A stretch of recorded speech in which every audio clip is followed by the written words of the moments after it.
Well, good afternoon, everybody, and welcome to the first in a series of inspirational women talks here at St Margaret's School for Girls in Aberdeen. We're just honoured today to be joined by Professor Olivette Otele, who's Professor of the History of Slavery and the Memory of Enslavement at the University of Bristol. As the first Black female Professor of History in the UK, we think she's the perfect person to launch this series of virtual events. So welcome, Professor Otele. Thank you for having me. It's great that you're with us, and we're joined today as well by our Head of History, Gavin Cunningham, who has really been enjoying reading, as I have, your book in recent weeks. And I know that Gavin's really looking forward to discussing that with you in this webinar. Yes, and as we spoke earlier on, not just looking forward to discussing aspects of your book, but also wider aspects of history and debates surrounding the change in historical narrative that are taking place in schools and academia in the UK. We'll also be joined by Connie, one of my advanced higher history students, who is really looking forward to also engaging in the discussion this evening. And for viewers who are tuning in, if anybody wishes to add a question, there is a box in the lower right hand corner, a platform for people to ask questions for Professor Otele. And I believe now over to yourself, Professor Otele, to then tell us about your journey and how you've arrived at where you are today. Well, thank you very much. Let me walk you through a few things. I'll start with myself, but then we move on to the history of Black presence in the UK. I'll try as much as I could to put as many information as I could, but I've got 20 minutes ish, and I'll take you on the tour. So to start with myself and my trajectory, well, I was born in Cameroon, which is in Central Africa. I arrived in France as a child with my family. And since I was a child, I've seen people from various skin colors speaking various languages within my family, simply because German colonization has left an impact on my family history. So I have cousins in Germany, Cameroon, the US, France, of course, and the UK. And the person who had the most impact on myself was my grandmother. She was a fantastic storyteller, and she lived and fought all her life for her daughters. She had 4 daughters. She was a single mother, and she fought for them to have access to education. And she had very little means, actually, but managed to get them all an education and all into higher education.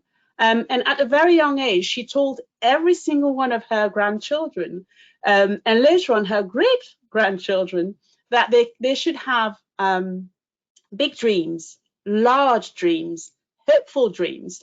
And then 2 things were quite important to her as well. So it was about looking at the path to make those dreams come true, meaning an action plan in today's term. And the second point was work hard, work harder, and work the hardest. Because the more we work, the more we found out that we can actually work harder. So for myself, I wanted to become a writer, a storyteller like herself. So I studied literature and history, joint honors, and I wanted to do a PhD because, so a doctorate, I wanted to move on to more to literature. And I was fascinated by poetry in particular. I also wanted to teach. So I did a teacher training after my BA and master's degree. And I was carrying on doing a PhD while I was doing the teacher training.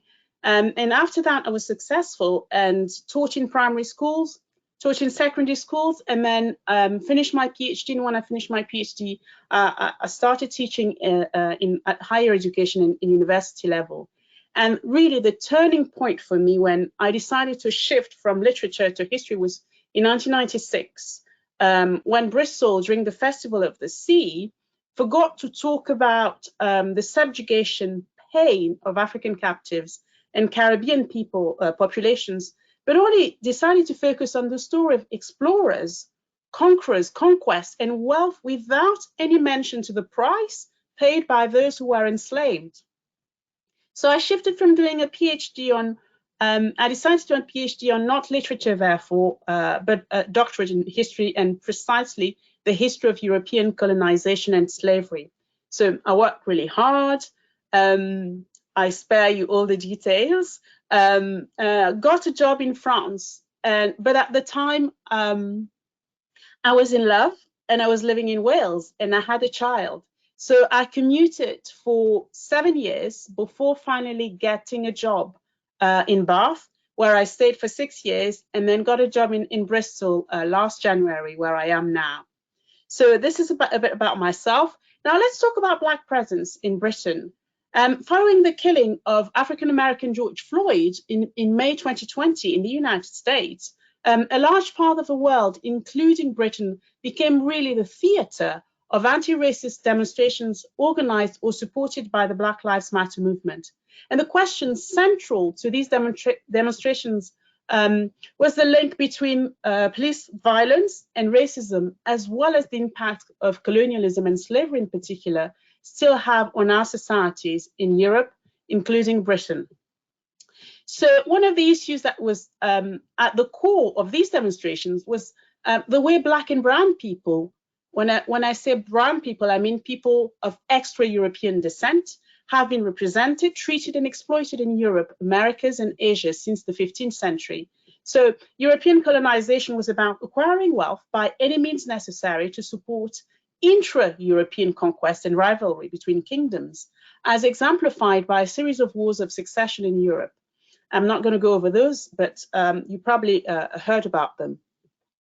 And from the 15th century onwards, Portugal, Spain, the Netherlands opened the door to a trade that really rested on the commodification of African captives.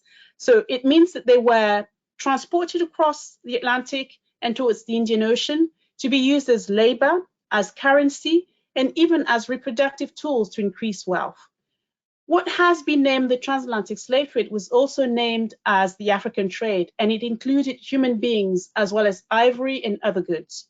So European trading societies and kingdoms in the 17th and 18th century really rested upon the dehumanizing of Black bodies through a series of laws that stated that these populations were to become private properties and they could be inherited and sold as such.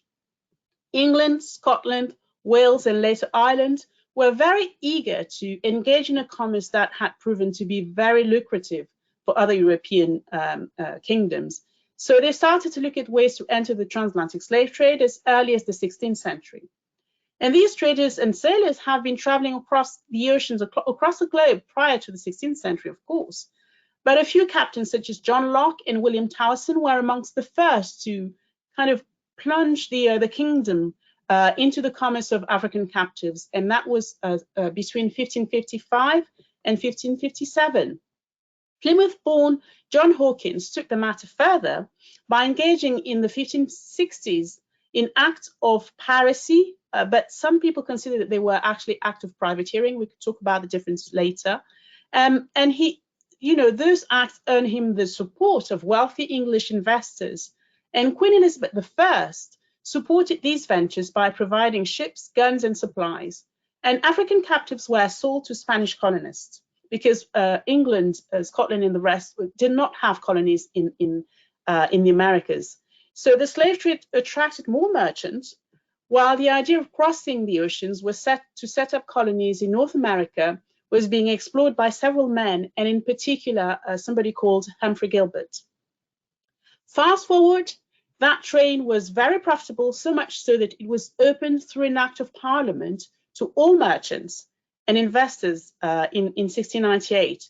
So fast forward a bit more, by the 18th century, London, Bristol, Liverpool, Glasgow, Edinburgh, and so many others were heavily involved in a trade based essentially on the exploitation of Black people.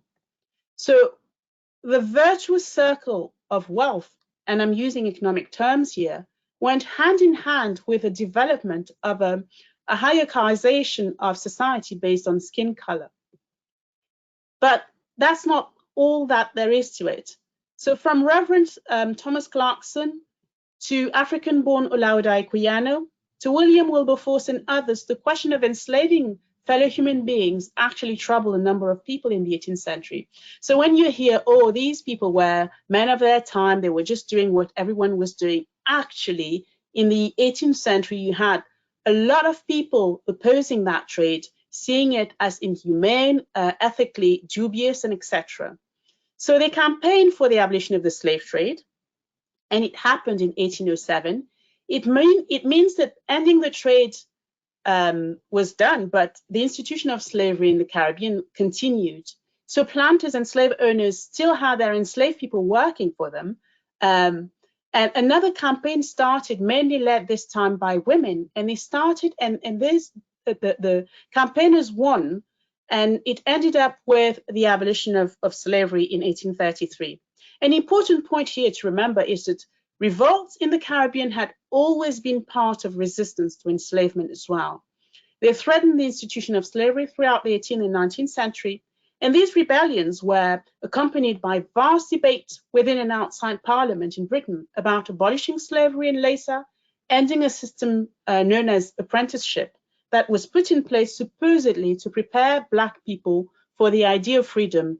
So apprenticeship ended up in 1840. Now, apprenticeship also signaled the arrival of indentured servants from the Indian subcontinent to the Caribbean. And these populations have been forced or coerced into leaving their families and homes. So the encounters between former enslaved people who did not have access to the land and were sometimes forced after the abolition, most of the time actually, were forced to go back and to work for their former masters, and newly arrived population created tension and competition. And those competitions were exacerbated by dire living conditions for both groups. Meanwhile, British plantation owners received compensation for the loss of their so-called property, and that amounted altogether to £20 million. In today's money, several billion pounds. So the migration of people and goods across the British Empire changed mentalities and shaped the racial discourse about European superiority. The movement of Black and brown bodies across empire was tightly controlled from the 18th century onwards, while goods such as, sugar, tea, rum, cotton, and so on, produced by enslaved people and by indentured servants, were circulating freely and were consumed first by the elite in Britain and then shared by all.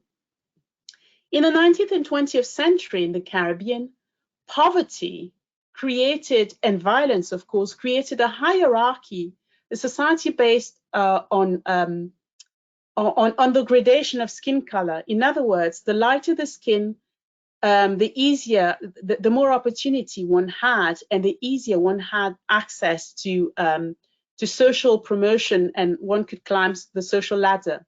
So it was basically a racist hierarchy. And incidentally, in the Caribbean, that hierarchy has continued in the 20th and 21st century. While abolitions were shaping Europe and the Americas, Europeans were also exploring ways to have access to raw material, rubber in particular, in Africa. So they started fighting again against one another, to have access to rubber and to other raw material. And that race for good and material was accompanied by civilizing missions and humanitarian considerations. Why rubber? Rubber was the new gold and the new sugar in the 19th century. And the country or the kingdom that had access to rubber could dominate the economy. The production of the use of rubber was in the car industry, for example, tires, for example. So manufacturing industry boomed at the end of the 19th century. We talk about the Industrial Revolution, but that was across the European countries, across Europe.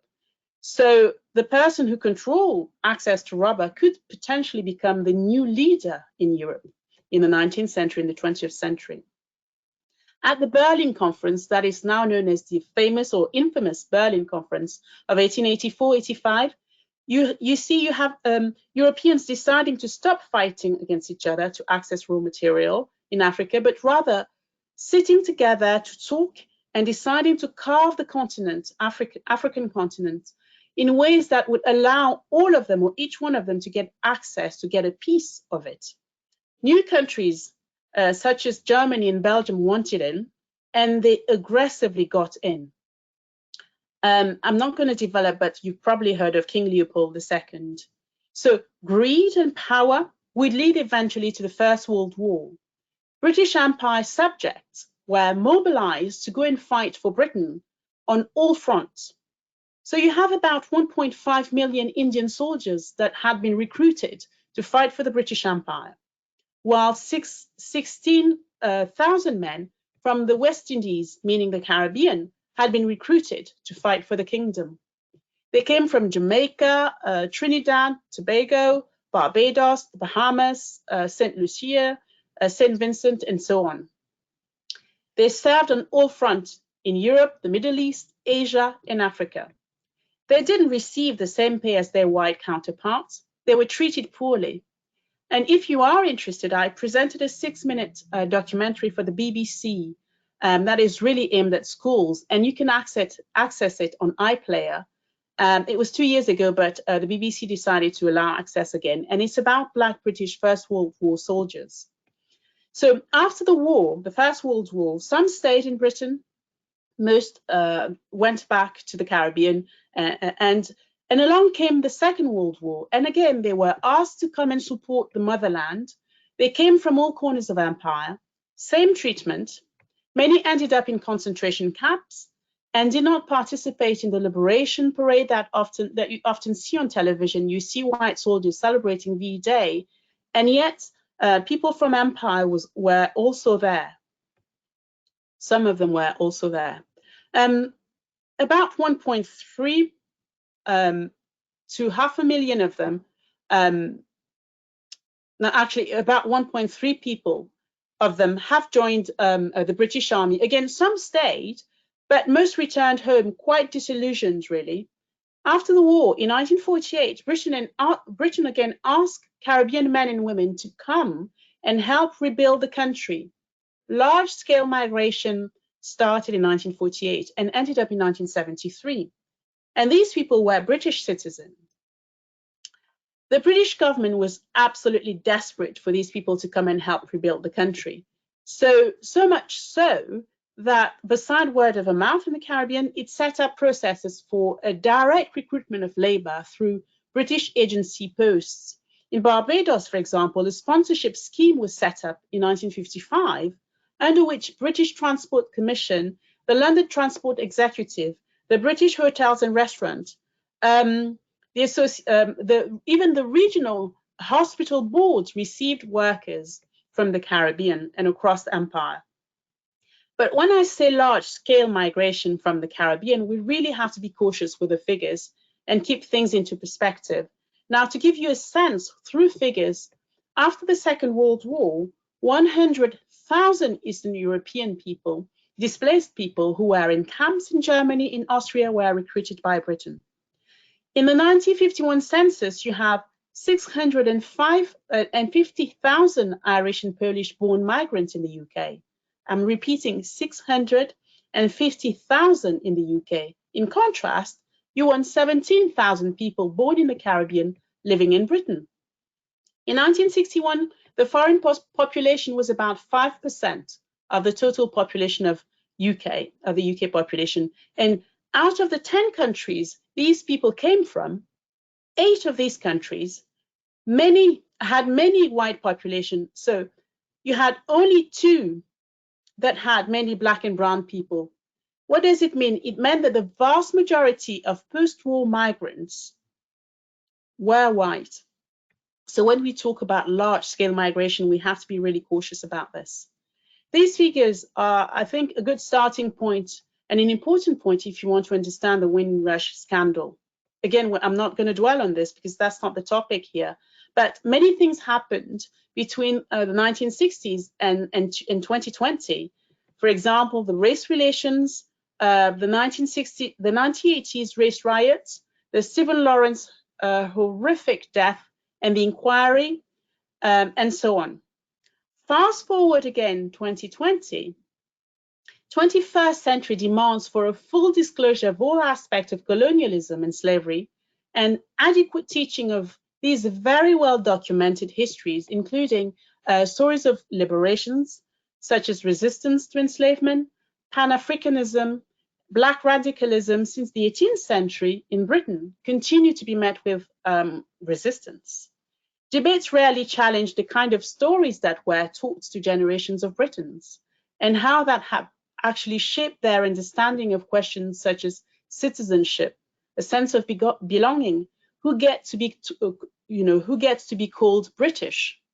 Colonialism and slavery left deep scars in British society, and resistance to acknowledge the trauma caused by that past for part of the population is still subject to debate.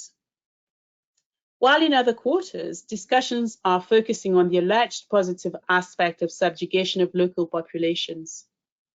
So while racial discrimination and institutionalized racism are acknowledged by the law in Britain nowadays, linking past and present remains a difficult line to cross.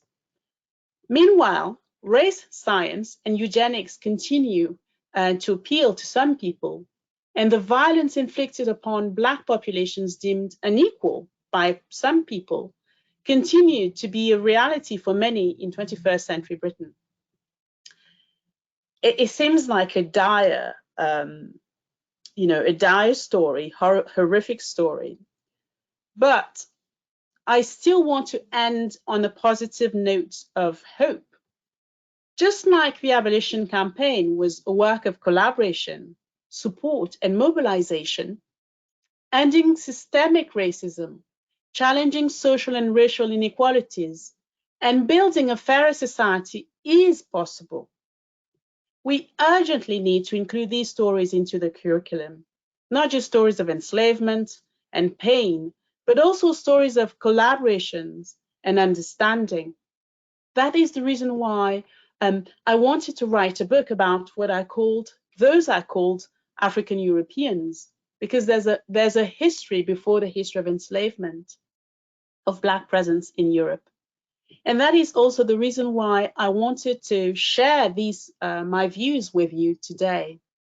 So to conclude, we can all do our bit wherever we are and in whatever capacity we are in, from students to parents to teachers, from raising awareness to sharing small acts of kindness.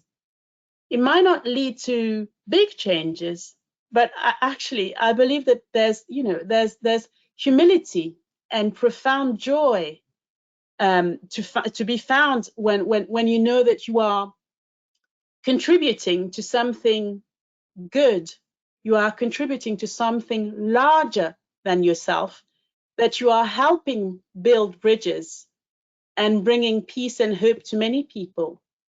So this event today is incredibly important.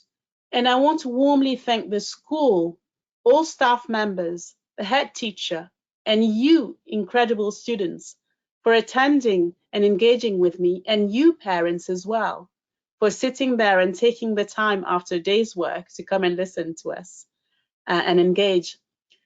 So let's this be the beginning of a fruitful, respectful conversation, even after I have left this platform. I'm ending with a quote I wrote, and I sent it to the school because it embodies really my journey, my principle, my core principles, things I was taught at a very young age. I would like to urge you students to see life as a journey full of surprises, full of beautiful encounters. There is always a better tomorrow. There is always beauty even when you can't see it. And I want to pass on this word to you, wonderful students. And this is the quote I sent to the school. Trust in your ability to work harder. Trust in your vision and dreams. Believe that you will always find a helping hand, an incredible kindness on your journey through life. Wake up hopeful and sleep thankful, no matter what happens during the day. Thank you. Thank you for those wonderfully inspiring words at the end there, Professor Otele. I'm just wondering, I could touch on some of the things you spoke out. Right at the very beginning, you piqued my interest when you spoke about your childhood in Cameroon, and it came under German colonialization. And I know from one of the chapters in your book, you talk about the state of Brandenburg and how Yes. it's possibly the allowed Germany to see itself as being unblemished by this aspect of history. And also you mentioned King Leopold. I remember I read a couple of books years ago, a book about King Leopold's ghosts. Yes. And about the rubber in Congo, etc., and how Congo was basically just used as a playground by King Leopold. Why is it then that countries struggle with history, and why is it, do you think, that we have this issue of historical amnesia? I think several reasons. There's this aspect of guilt. You know, countries are oscillating between guilt and not happiness, but pride in their past. So guilt prevents people from looking at the past because they don't want to look at the horrific things that happened. And that leads some of them to completely focus on what they see as the positive aspects. For them, the positive aspects are, you know, merchant entrepreneurial skills, the wealth building industries, and how trade and commerce and global economy was changed completely by their journeys across the globe. So they focus on wealth building rather than on having a fuller picture of what it means. This is the story of humanity. This is the story of greed and conquest. In a way, it's really looking at a blinkered aspect, or rather a small part of the history of humanity and a smaller part of the history of colonialism. So we focus, for example, on abolition. Wonderful stories, they still need to be taught. But what about slavery that led to abolition? It was not just you know, a few years or a few centuries. It was an institution with laws, organized, shaped across the continent and for centuries. So we need to look at, I'm in favor of a full disclosure. That's the only way for me to move forward, I believe. And that kind of full disclosure aspect, I know that the teaching of history in the schools, and we have a curriculum which is set by government, etc., and there is the option of teaching the slave trade as part of what we call our National 5 in Scotland, which we teach at St Margaret's. But your book and the work of other historians recently has showed that Black history is not just about the slave trade, and then there seems to be this jump to post-war Britain, and as you mentioned about the Windrush generation, there is a long history of Black history within Black history going all the way back to Roman times. And do you feel as if that longer historical narrative has to be integrated into British history? Absolutely. I've taught, as I mentioned earlier, for many years, 20 years now, I've been teaching. And even when I teach classes on the history of the transatlantic slave trade, I always start with the libraries of Timbuktu, because I want people to understand that Black history or people of African descent history doesn't start with enslavement. And it's very important because for our students as well, they're not just the result of enslavement. They are, just like many other people from various backgrounds, the result of wonderful cultures that were born across the globe. And it's important to show that aspect and not to completely separate that history from European history, because these histories are completely intertwined, and these histories have made Britain what it is today. You also said that there was a moment, was it 1996 in Bristol, which made you move away from wishing to study literature to move towards history. When you said 1996, that's exactly when I was at university. I went to university in 1995 and graduated in 1999 at Glasgow University. which again we spoke about earlier as being part of the restorative justice project. But since 1999, and I always felt that when I did my degree in the 1990s, there was big aspects of history, particularly Black history, that just wasn't taught to me. In academia, in the last 20 years, have you felt that British universities have broadened their historical narrative and are teaching much more Black history now? Oh, absolutely. It's not it's not all universities, and these are kind of small modules, but things have changed dramatically. And I have to say that we talk about globalization and how the world is open and how the world is, too big for us and our shoes. But our students, generations after me, are the ones pushing for change. These young people are connected with the rest of the world, and they want to see it reflected in our curriculum. They want to see it in the stories that we tell. So they are the ones, for example, who have been pushing me, kicking and screaming sometimes, because we don't always have time to include certain things into our narrative, who have pushing for change. And they are powerful and they are incredibly inspiring. So yeah, I'm grateful for them, because I grew because of them and thanks to them. But also communities, Black communities, Asian communities, people outside Europe have stories to tell. They have expertise that is now being recognized by academia as being part of stories. Oral history is incredibly important. Memory studies are incredibly important. We use them for the Holocaust, and Holocaust scholars have inspired me to work I'm also a scholar of memory, have inspired me to change the way I teach history. So we need to look at these aspects, yes. And these young people pushing for change, we've got one right here actually in Connie, who's desperate to actually give you a couple of questions actually about your work. Okay. I am. So I was reading a few articles about you, for a few weeks of knowing that you were coming to speak to us today. And recently, being named by Prospect Magazine as one of the world's top 50 thinkers brought you a lot of media attention. This you described to have led to there being an overwhelming pressure to be the face of diversity and to solve racism.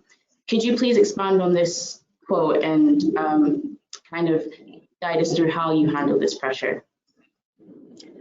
It's an interesting one, because I wasn't expecting that, and then things continue after that. I became number 6 in the final vote, and people came to me saying, does it mean that you're the 6th most intelligent people in the world? No, it doesn't mean that. The pressure that came with it was on several fronts. The first, the most, in a way, easier to handle was the hate letters and the threats and all sort of things. And it was easy to handle because it really has nothing to do with my everyday lives.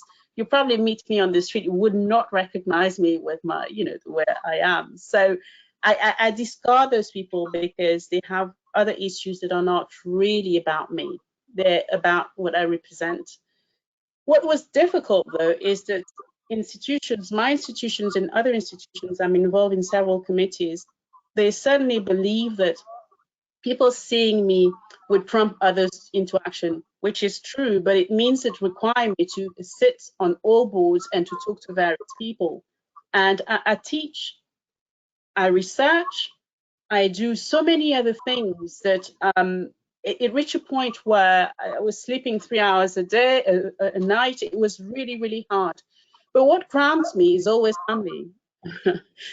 Family is very good at bringing you back down to earth if your head is inflated, or if there are things that are difficult in your work life. They are always reminding me about the bigger picture. The bigger picture is not about me. The bigger picture is about social and political justice. They're about making the world a better place. So if I'm the vehicle for that, so be it. It's just my job is to try and kind of direct it in a way that preserved my well-being as well. So I'm handling it because it's a moment in time, and I hope that that attention will help others, really. Yeah. Yes. And as it stands in the UK, there aren't many ethnic minorities who teach history, especially women. Having said this, what message would you give the young women of color who are considering to teach history, considering a degree in history? Okay. This is why I became vice president of the Royal Historical Society, to show that if I can do it, I'm not exceptional, trust me. If I can do it, anybody can do it. It's hard work. You have to be able to follow your passion, and following your passion, work harder and harder and harder. What I said earlier, but more importantly, don't get distracted by the hatred, the impediment. They're there. You will meet several obstacles. But at the end of the day, you will also meet people who are encouraging you. Listen to those voices. We are still very few of us, Black women, teaching history in the country. A desperately low number. The number of history students is decreasing at university level, and the number of Black people, looking at history is decreasing because they get disheartened. But please, we need you.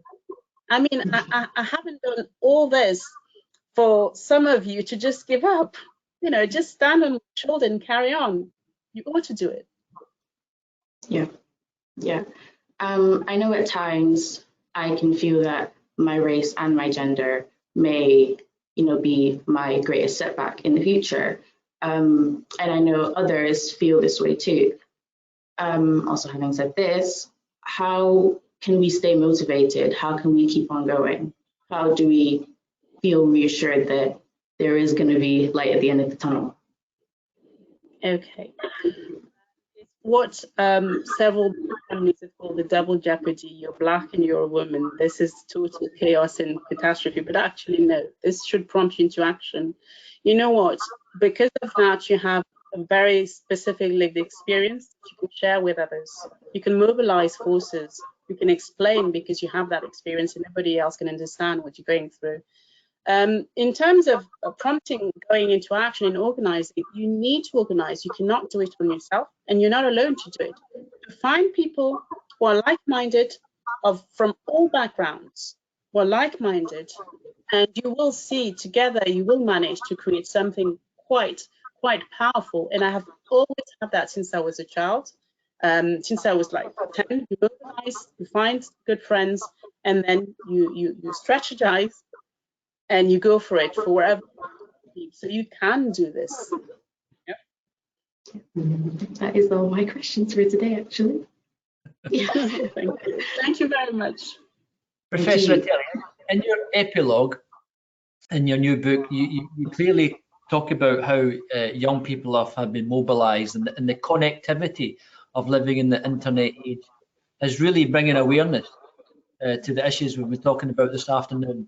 But I suppose I do have a concern that I see an equal pushback, because we have talking about things like post-truth.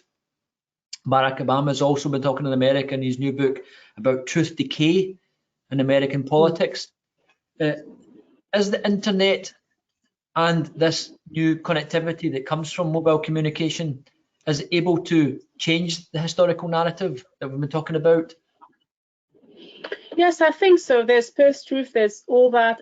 You also have to understand that every time there's a fight, there will always be pushback. This is how we progress. It's a battle of not just of the will, but an ideological battle that is taking place. I wasn't expecting people to just sit down and accept, like a Black woman is going to be professor of history.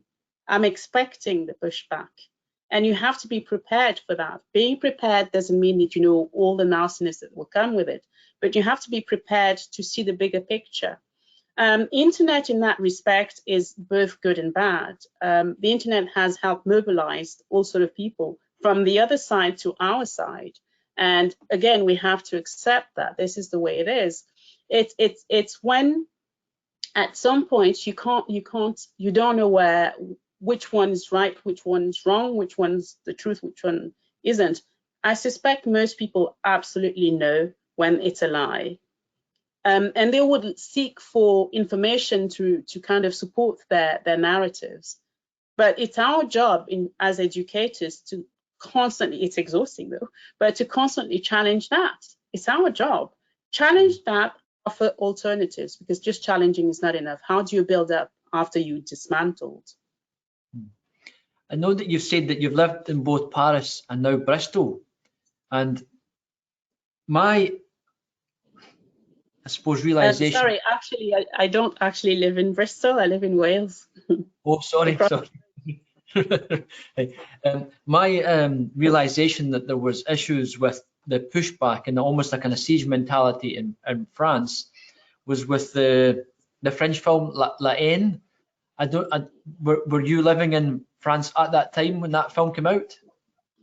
Yes, I live in France, but you know, I have an interesting story. I grew up in a very wealthy environment in France, but my very first job was at University Paris 13, and it's one of the only university in the country that is actually located in the projects in the inner city. So you have constant battle, constant police, and you as an educator, a teacher, constantly going to kids' home to say, you haven't been to school for 3 weeks, I want to see your parents, you know. And the racism attached to this, the kind of central Paris isolating other on the periphery, all these inequalities, you see them. It's really La Haine that I lived for 6 years. Right. Incredibly hard, but incredibly rewarding. A lot of these kids, young people, they were the first to go to university in their families. It meant something for these families, and I could not afford to let them down by accepting violence, by accepting inequality. It was about making them understand that, you know, they've come a long way. First World War, Second World War, their ancestors were not treated properly. Now they have a chance to rewrite their own history, and this is the way it is. So yeah, I'm an optimist. So. Well, we actually have got a couple of questions now coming from people who have been listening in. It's a question here. It says the phrase of failing to learn from history, resulting in the reputation of mistakes in the future, comes to mind. Please could you explain the link between historical research and activism for a better future? Okay, I think that sometimes you need both. You need people who are able to say to you, these are facts, these are figures, this is what really happened. But you also need people to mobilize, and activists are incredibly important. And I think the two are working together. Why? Because activists are about memories of communities. They're there to tell you where things are not going well, you know, where there needs to be addressed, and it can be brutal, to say the least. You know, it's frank, it's blunt, but we always need to listen to both. But I do believe that, you know, you can be a scholarly activist. I see myself as such. So you bring those two together and you actually teach what happened, full disclosure, as I said, away from, it's kind of hard to do that, but away from the politics of the moment, because the politics of the moment just dictate the agenda, but you're not there for the agenda, you're there for the longer history. And that is the most important for me to do. And I think this can be done by anybody who's an educator, and by people who are not even in education. You know, you just read books and then you try and see how they respond to a moment, or how they actually, you know, they disclose what truly happened. I don't know if I answered the question, actually. We have a question that says, many undermined people of colour criticism of the empire tend to say that the troubles seen in Africa, Asia, the Middle East are due to poor leadership rather than Britain's colonialist nations. Is this accurate? It's for some people it's either dictatorship or colonialism. again, you look at the bigger picture. The bigger picture is that there was a history before that. There were kingdoms, not tribes, and there were warfare between those kingdoms.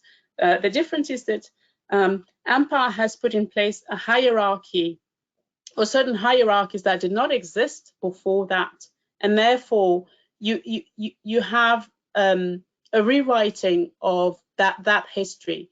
I don't actually believe that it's one or the other. The dictators were put in place after. It's motion sensor lights.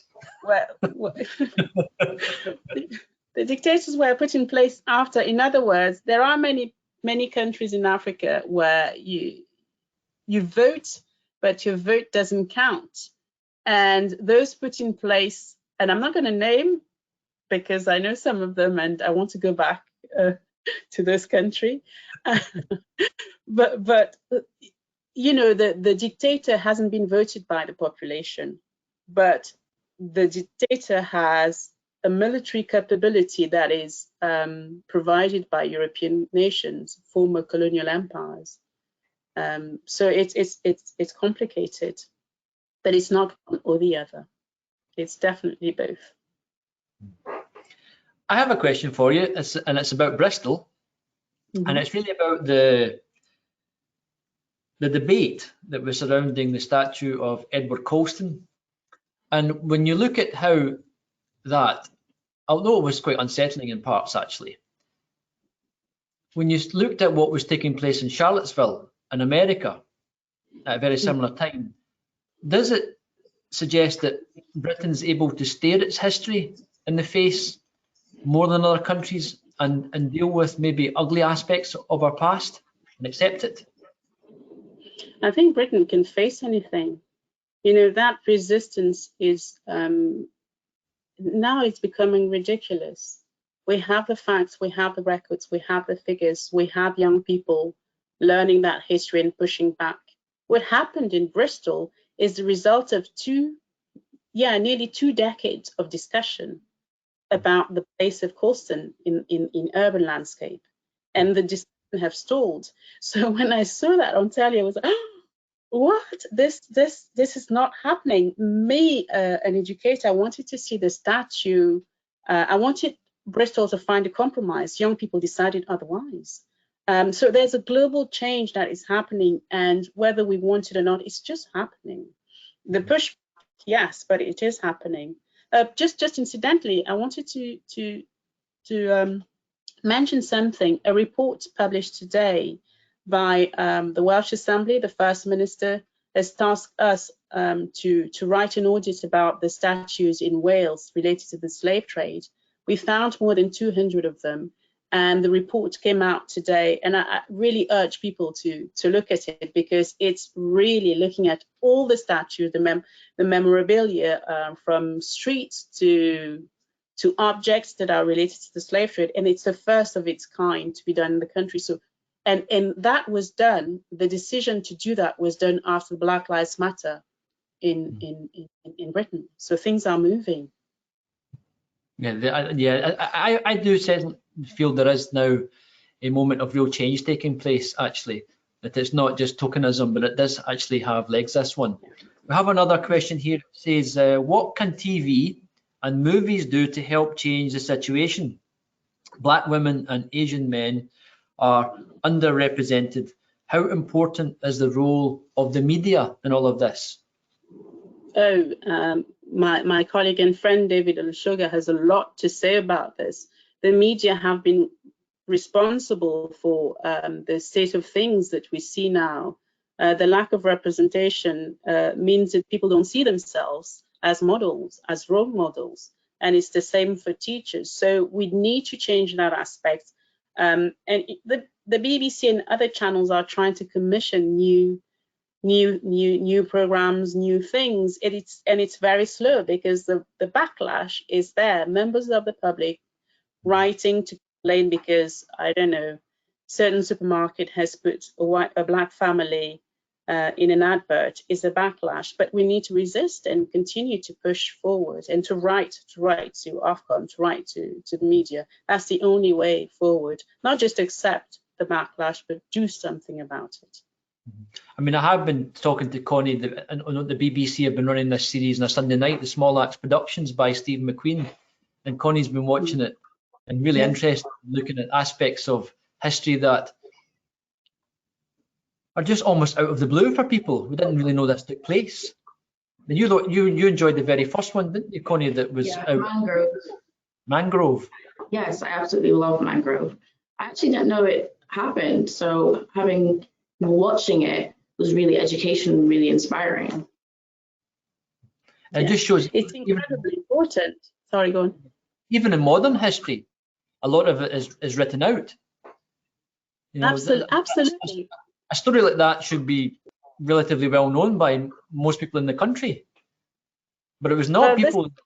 People that watched it, I say, I didn't know about that. I never knew about that story, and that in itself. But this is what I mentioned when I said about the story of Black liberation and resistance. This is a story that is based on the way the Black community organized, the birth of Notting Hill, the Carnival, and all that. This is a story that is about education, access to certain services. It's not, Mangrove shows just one aspect. It's access to education, and the fight of these groups to make their voices heard was tough.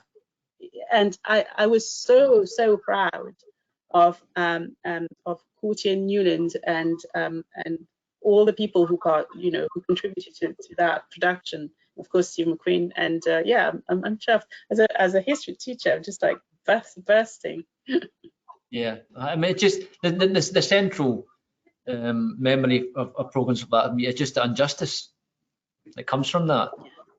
And then I was encouraging my students to watch it because the curriculum is such. Yes, I do teach the slave trade. We do the civil rights movement in America from the American Civil War onwards, but there is so much of Black history that is still not integrated into our curriculum. So aspects of that which are portrayed in the media, and I'm always pushing my students to try and watch.